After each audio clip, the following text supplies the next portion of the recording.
গভীর আবেগ দিয়ে হৃদয় দিয়ে আমরা সেই মহান আল্লাহর শুকরিয়া করি, যিনি আমাদের জাতীয় মুক্ত ময়দানে উপজেলা হলরুমে মুক্তভাবে জালিম এবং স্বৈরাচারের বিরুদ্ধে একটি নতুন বাংলাদেশের প্রেক্ষাপটে আজ আমরা এই সম্মেলন করতে পারছি।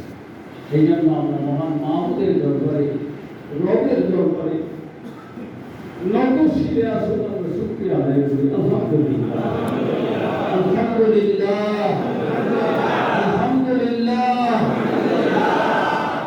রব্বানা লাকাল হামদ হামদান কাসীরান তাইয়্যিবান মুবারাকান ফীহি।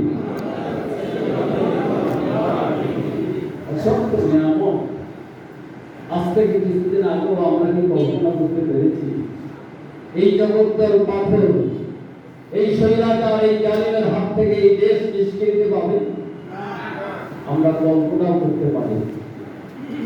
হৃদয় দিয়ে হয়তো আল্লাহ সাহায্য চেয়েছি, সেটাই গিয়ে চোখের পানি ফেলে হয়তো আল্লাহ সাহায্য কামনা করেছি, মুখ ভরা আশা নিয়ে আমরা আল্লাহ সাহায্যের দিকে ধর্ণা হয়তো দিয়েছি, কিন্তু আশায় বুক বাঁধতে পারিনি যে আমরা আমাদের বিপদ দশায় এমন একটা সুন্দর পরিবেশ আমরা দেখতে পাবো।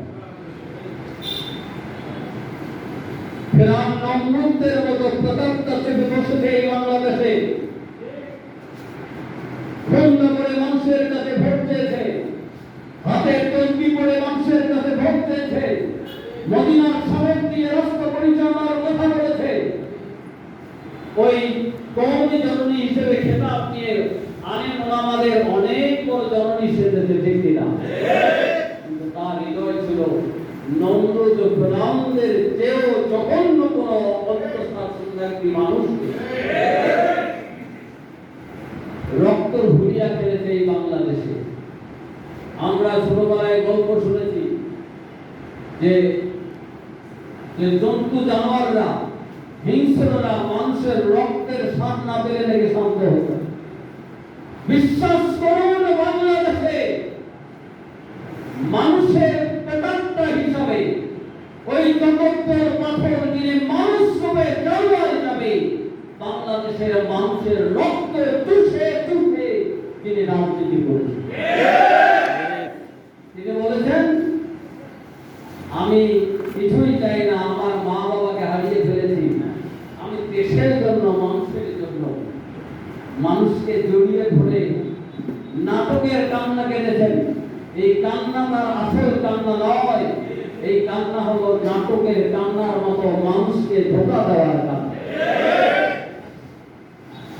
বাংলাদেশের কোন গণতন্ত্র ছিল? বাংলাদেশের মানুষের কোন অধিকার ছিল? বাংলাদেশের মানুষের কোন ভোটাধিকারের, ভোট প্রয়োগের কোন স্বাধীনতা ছিল? বাংলাদেশের মানুষের ইসলামের পক্ষে কথা বলার কোন স্বাধীনতা ছিল? কোনো কিছুই ছিল না। সব কিছুকে এক নায়কতন্ত্রের গোলক ধাঁধায় গোটা রাষ্ট্রকে একটি জেলখানায় পরিণত করা হয়েছিল। মাত্র কয়েকদিন আগে একটা সংবাদ খেয়াল করে দেখুন, কত বড় দুঃসংবাদ আমাদের জন্য। আনসার বাহিনী গঠন করা হয়েছে। এই আনসার বাহিনীতে 34,000 লোক সাম্প্রতিক সময়ে নিয়োগ করা হয়েছে। তার মধ্যে 29,000 আনসার বাহিনী নিয়োগ করা হয়েছে শুধুমাত্র তার বাপদাদার ওই দেশ গোপালগঞ্জ থেকে। 34,000 লোকের মধ্যে 29,000 লোক নিয়োগ করেছে শুধুমাত্র গোপালগঞ্জ জেলা থেকে। সকল রাষ্ট্রীয় কাঠামো, প্রশাসনের সকল জায়গায় দলীয় বিবেচনায় লোক নিয়োগ করা হয়েছে।